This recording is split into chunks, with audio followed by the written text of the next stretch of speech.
तो स्वागत है आप सभी का मेरे इस चैनल लर्नर मैडम में। हमारी आज की टॉपिक रहने वाली है inclusive education, need and there importance, यानी समावेशी शिक्षा का महत्व व अर्थ।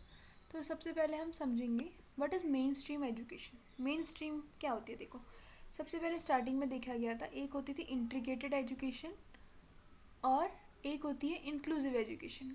अब इंटीग्रेटेड एजुकेशन क्या होती थी? इंटीग्रेटेड एजुकेशन होती थी, मान लीजिए जो बच्चे चल नहीं सकते हैं, बोल नहीं सकते, समझ नहीं सकते हैं, मतलब जो फिजिकली मेंटली कैसे भी थोड़ा सा क्या है अक्षम, यानी इन रूप से अक्षम बच्चों को नॉर्मल बच्चों के साथ पढ़ाना। Education in the regular classroom with part time withdrawal from the classes to the special attention.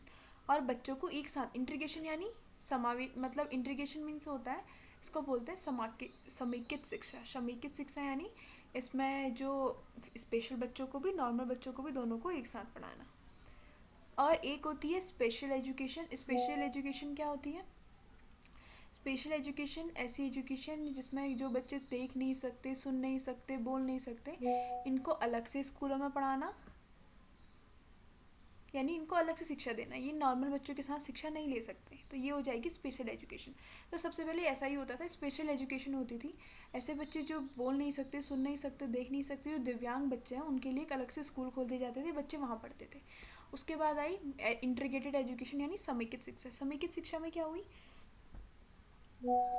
समेकित शिक्षा में ऐसे बच्चों को साथ पढ़ाया गया, यानी नॉर्मल बच्चों को और वो बच्चे जो क्या हैं स्पेशल नीड वाले चिल्ड्रन बच्चे, यानी जिन जो क्या असक्षम हैं, उनको एक साथ पढ़ाना।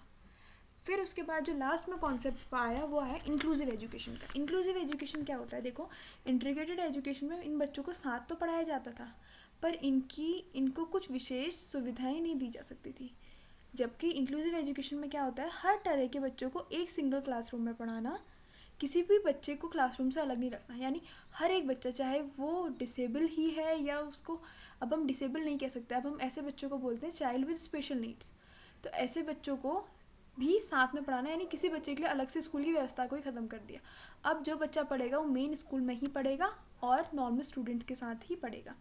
तो सबसे पहले इसको समझने से पहले, एक होता है इक्विटी, एक होता है इक्वलिटी। अब दोनों में बेसिक डिफरेंस क्या होता है? एक होता है इक्वलिटी, यानी अगर क्लास में 5 बच्चे हैं तो 5 के 5 बच्चों को क्या करना, 5 के 5 बच्चों को एक टेस्ट लिया टीचर ने, तो 5 के 5 बच्चों को क्या करना, अगर टीचर ने एक ही क्वेश्चन बता रखा है तो हर एक बच्चे को एक एक क्वेश्चन की हेल्प करना। यानी 5 बच्चे हैं तो 5 के 5 बच्चों में से टीचर ने क्या किया, एक एक नंबर का हर बच्चे को बचाया। तो ये क्या है? इक्वलिटी है। इक्वलिटी यानी समानता है, यानी हर को बराबर प्रोवाइड दी जा रही है।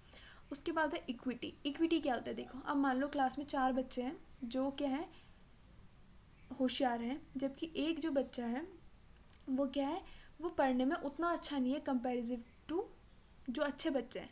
तो टीचर क्या करेगा, जो बच्चा पढ़ने में ज़्यादा अच्छा नहीं है उसकी हेल्प करेगा। हेल्प करेगा इन द सेंस, यानी उसको क्वेश्चन अगर समझ में नहीं आ रहा है तो उसको समझाएगा क्वेश्चन। तो यहाँ पे जो टीचर उसकी हेल्प करेगा उसको उस लेवल तक लाने के लिए कि बच्चे क्या आ जाए, समान स्तर पर आ जाए, तो वो क्या होगा, इक्विटी। इक्विटी यानी समान अवसर के लिए तैयार करना सबको, और इक्वलिटी यानी समान अवसर देना।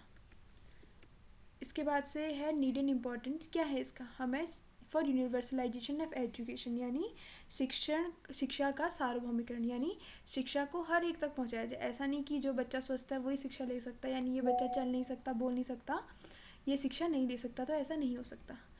अगला है help to removing social evil, यानी जो समाज में बुराई है, भेदभाव है, उसको हटाना।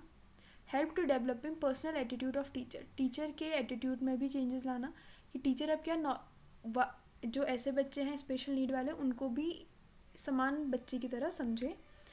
लेस एक्सपेंसिव, ये है ज़्यादा महंगी भी नहीं है। It helps to process of adjustment, adjustment के प्रोसेस में भी हेल्प करती है। डायमेंशंस ऑफ इंक्लूसिव एजुकेशन, इसके क्या क्या डायमेंशंस हैं, यानी आयाम है। आयाम क्या होता है? जो चीज़ इसको प्रभावित करती है। सबसे पहले रिकॉग्नाइजिंग एंड एक्सेप्टिंग डाइवर्सिटी, यानी इससे क्या होगा, विविधता आएगी, क्लासरूम में भी अलग अलग टीचिंग मेथड्स यूज़ होंगी। इंडिविजुअलिटी, यानी हर एक बच्चे में इंडिविजुअल डिफरेंस पाया जाता है।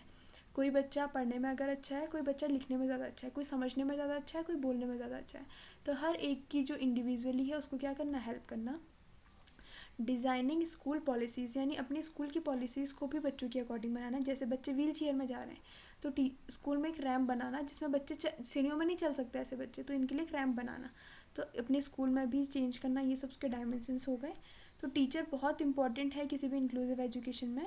तो टीचर क्या कर सकता है, टीचर ही एक इंक्लूसिव क्लासरूम बनाने में हेल्प कर सकता है। So thanks for watching.